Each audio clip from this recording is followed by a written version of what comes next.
And we send them to lots of different cultural groups in South America that use feathers in beautiful cultural displays. And we're going to meet an animal from whom we collect lots of feathers during the molting season, called a barn owl. This is an owl that is native to right here in Nashville, but oftentimes people don't get a chance to see it out at nighttime, which is typical for most owls. So Whitlock here, being a barn owl, these owls are the most widespread birds in the world. They're actually found on every continent on the planet except for Antarctica. So if you pay close attention, no matter where you are, you can probably find a barn owl if you're anywhere near a forest ecosystem. Now, owls are one of the coolest group of birds because they're really well specialized for hunting at night. Firstly, they've got those large eyeballs that take up about 70% of the space in their head. That doesn't leave a lot of room for what? A brain, right? So we oftentimes hear the term wise old owl, which is a little bit misleading, but they don't need to have a lot of wisdom to be good at what they do. They've also got incredible wings that allow them to have silent flight. So if you were to look at the wing or the feather of a barn owl, you would notice that they have fringes on the edges that allow the wind to pass over them very lightly, so they make no sound when they flap their wings. And then finally, their hearing is even better than their sight. If you were to look under Whitlock's feathers on his head, you would see that his ears are asymmetrically placed, which means one's down low and one's up high. They're kind of mismatched, unlike ours, and that makes for a really good 360-degree picture of his acoustic environment. So he can hunt even if he can't see anything, which he usually can. So we're really lucky to be able to participate in the conservation of birds just by using their normal feathers and to help support a lot of the communities down in South America in a lot of their awesome and beautiful cultural traditions. So thank you so much to Whitlock, our barn owl. Beautiful bird. Now, zoos and other conservation organizations do a whole lot to help conserve species, but honestly, no one is working as hard as animals themselves to keep their ecosystems in balance. So we're going to actually stay right here in North America to meet an animal that gets a really bad reputation among people, unfortunately, because of the way in which they defend themselves. This is a striped skunk that we're going to meet next, folks. And again, they don't get a lot of love, but they really should. Despite the fact that skunks can spray a 15-foot of fairly awful chemical directly into the eyes of a predator, they're one of our most important pest control that exists here in North America. One skunk can eat, on average, about 5,000 ticks in a single season. We may not think of bugs as small as ticks as having predators, but skunks are their top predators. So if you ever see a family of skunks near you or in your neighborhood, you ought to be glad instead of being fearful that they might spray your dog. That might happen, but they're eating all those ticks, keeping us alive. So if you've never had diseases like Lyme disease or Rocky Mountain, she wants to get her neck there. she'd rather hug Aaron. If you've never had any of those diseases, you probably have a skunk to thank. But skunks are pretty adorable and pretty awesome when you get to know them and get to understand how important they are to our environment. They have a body that is really well built for eating bugs, but they're omnivores, so they'll eat anything they come across. They've got long, curved nails that are not sharp, but are very good for digging into termite mounds and anthills, digging underground to find insects, and a nose that is so strong that they can smell bugs under the ground and help find their foods that way. But you'll notice as she's walking around that Sage here has a huge nose, but beady, tiny eyes. They can see very minimally, but they rely completely on their sense of smell to find animals like ticks and other small bugs that make pests for us. So thank you so much to skunks all over the world. Thank you, Sage. We'll let her finish her nap backstage. Now, unfortunately, a lot of the animals that are probably doing the most work to keep our ecosystems in balance are unloved.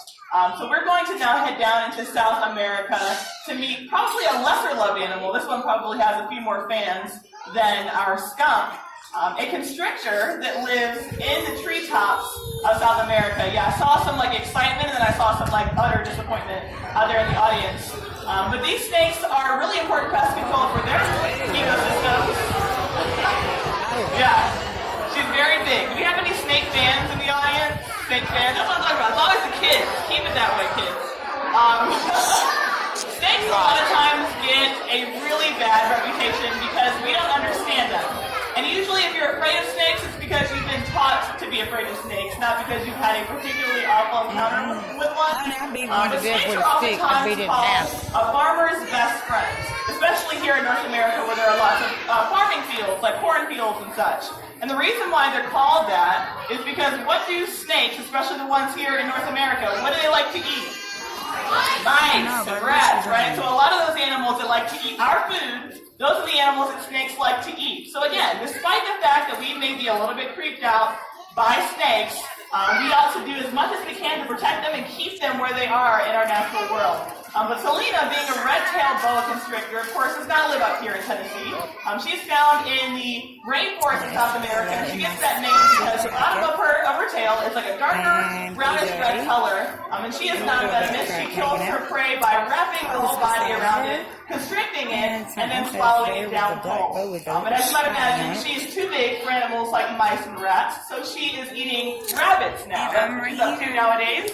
So they'll eat prey that's about 3 times wider than the size of their heads. They're very good at catching and consuming large prey items without ever taking a single chew. So we'll go ahead and give Aaron a break after wrangling a snake. Great job. Thank you so much, Selena, and all of our snakes here. All right. So we're going to stay in South America. Most of the animals we're meeting today are ones that a lot of people don't like. This one also lives in the rainforest and grasslands in South America, but it's much smaller. It's much more reclusive. This animal has hair covering its whole body, but it's not a mammal. It's got 8 creepy legs. Walks really slowly. That's right. We're going to meet a tarantula. So we're going to meet Showbiz, who's called a Chilean rose-haired tarantula. And they're given their name because they're covered with tiny pink rose-colored hairs, which is where they get their name. Now spiders, again, as many of the animals you've met so far, are not loved because we've been taught to be afraid of spiders. Now there are a few of us who may have had an encounter with a spider, may have been bit, but most people have not had that experience. But spiders are another really important pest control for us. What is the animal that kills more humans than any other animal in the world? Mosquito, right? Guess what eats mosquitoes? Spiders. So spiders are eating thousands and thousands of mosquitoes individually. Spiders this large are probably eating slightly larger than us. But the spiders that we have here in our own houses and backyards are eating all of those mosquitoes. So if you see a spider, I would highly recommend keeping it around or outside using like a little paper and a cup on top, release it outdoors so it can continue to do the job that it's here to do. But Chilean rose-haired tarantulas are particularly awesome because the hairs on their body are used for a couple of different reasons. Firstly, they're kind of like the spider's ears. So as that spider is sitting on its web, which it builds on the ground, by the way, not hanging up like most spiders, they'll feel vibrations along the ground through the hairs on their legs. I ain't got you. If Showbiz here felt threatened, if he thought something was trying to eat him, he can actually kick the hairs off of his body into the eyes of the predator. Those hairs come flying out tens and dozens at a time, and if they get in your eyes, it can cause temporary blindness. But it certainly always causes itching and irritation, so it's actually a really effective defense mechanism for the spiders. So let's give it up for spiders all around the world. Thank you, Showbiz. Alrighty. Now thinking about, everything that zoos do and all the work that animals are doing to make sure that our ecosystems stay in balance, you might be left feeling like, well, what can I do? Or what can my family do? Well, I'm glad you asked because there's a lot of work that all of us can do. So we are now going to head to a tiny island called Papua New Guinea, right off the coast of Australia, to meet my very favorite animal here at the zoo. This is a species of wild dog called the New Guinea singing dog, and her name is Tootsie. Go Tootsie! Are very reclusive, and they live high in the mountains of New Guinea, so a lot of scientists don't know a lot about these dogs.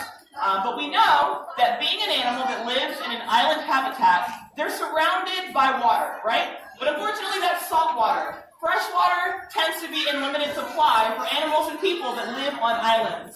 So we have a lot to learn about water conservation when it comes to animals and people that live in these kinds of habitats. So the next time you're doing things like taking a shower or brushing your teeth or using water in any capacity, think about Tootsie and her beautiful face, and turn that water off if you're not actually using it. You'd be surprised the way What you said, turn it off. on a day-to-day basis, simply by being sidetracked or distracted. Now these dogs are one of my favorite wild species because they are extremely well designed physically for life in the jungle. They have wrists, ankles, and feet that are very flexible that allow them to climb trees. Now I've never seen any canid climb a tree except for a fox. But they can climb trees, hunt animals like birds, squirrels, and other creatures that live in the treetops, and then climb right on down. Their back feet can rotate 180 degrees to the back to allow them to climb down as easily as they can climb up. And they're called singing dogs because of all wild canids, including wolves, including coyotes, they are the loudest. They can howl louder than a wolf, and they've got so many vocalizations, much more than any of those wild canid species. And Tootsie here actually just celebrated her 14th birthday, so she is one of our seniors here at the zoo, and we're so very glad to have her. So thank you so much to Tootsie. Go Tootsie! Great dog. Great dog, Will. She's my favorite, and we oftentimes will take Tootsie on walks around the zoo, so if you ever are here again and you see her out in the past, certainly be sure to say hi. She looks like one that is inviting a scratch or a touch, but she turns into a different animal if you touch her, so we just let her have her space and let her be cute. But we are going to end on another island habitat. This one is in Asia. It's called the Palawan Island, and it's in the Philippines. To meet a very special animal, especially to the National Zoo. This is called a Palawan binturong, and her name is Willow.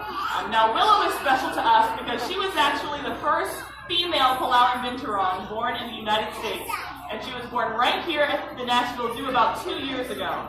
Now, these creatures live, as I mentioned, on the Palawan Island. They're arboreal. See, we're making records at the Nashville Zoo. Y'all better come holler at us in Nashville. You can kind of tell that she's probably built for climbing. That long tail of hers is called a prehensile tail. That means she can use it to grasp objects, very long, very flexible, and very muscular. So it functions a lot like a fifth leg. So as she's moving around through the trees, she can be very nimble and very agile and actually support most of her body weight only by that tail. So really well built for life in the trees. Now, unfortunately, because they depend on the trees so heavily, one of the biggest issues that they're facing is something called deforestation. That simply means that trees, for some reason, are being cut down in their habitats. And for the Palawan binturong, the biggest reason tends to be for the production of palm oil. How many of us have heard of palm oil before? It's a product that's gaining a lot more light nowadays. It's in almost everything we buy. Food, makeup, soap. Most of the items we buy on a daily basis have palm oil. So if you can do one small thing, research companies and products that use sustainably harvested palm oil, you're going to be making sure that the trees that are very important to animals like binturongs and orangutans and a slew of other Asian rainforest animals are not being destroyed for palm oil. So thank you so much to Willow, our Palawan binturong. Now, before we all go, there is one way that you can contribute right now to the efforts of the National Zoo, and that's by joining what's called our Fans Club. Fans stands for Friends of Animals at the National Zoo. And for a $3 donation, you'll get a pin that has the face of one of our very own ambassador animals on it. Willow has one of her own, for example. And a card that tells you all about their life here at the zoo and what you can do to help save them. I'll see you guys later. So on behalf of myself and all of our animals